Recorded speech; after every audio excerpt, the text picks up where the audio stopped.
Hello, അപ്പോൾ നമുക്കിന്നൊരു variety ആയിട്ടുള്ളൊരു ഗോതമ്പ് ദോശ പിടിച്ചാലോ?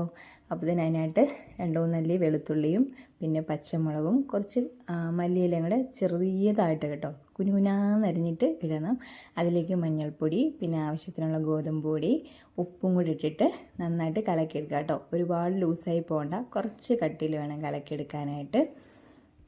എന്നിട്ട് നമുക്കൊരു പാൻ വെച്ചിട്ട് കുറച്ച് നെയ്യോ ബട്ടറോ എണ്ണയോ എന്തായാലും കുഴപ്പമില്ല, ഇതൊന്നും തേച്ചില്ലെങ്കിലും കുഴപ്പമില്ല കേട്ടോ. അപ്പോൾ ഞാൻ നെയ്യാണ് ഒഴിച്ചിട്ടുള്ളത്. എന്നിട്ടൊരു കുറച്ച് കട്ടിയിൽ പരത്തിയെടുക്കണം. നമ്മൾ സാധാരണ ദോശ പോലെ ഒരുപാട് ഇങ്ങനെ പരത്തിയിട്ട് ആക്കണ്ട കേട്ടോ, കുറച്ച് കട്ടിയിൽ പരത്തിയെടുക്കുക. എന്നിട്ട് നെയ്യ് ആവശ്യത്തിന് വീണ്ടും വേണമെങ്കിൽ അതിൻ്റെ പുറത്തേക്ക് ഒഴിച്ച് കൊടുക്കുക കേട്ടോ. ഞാനിപ്പോൾ ആദ്യം ഒഴിച്ചത് മാത്രമേ ഉള്ളൂ. എന്നിട്ട് തിരിച്ച് മറിച്ചിട്ട് നന്നായിട്ട് മൊരിച്ചെടുക്കുക കേട്ടോ. ഭയങ്കര ടേസ്റ്റാണ്.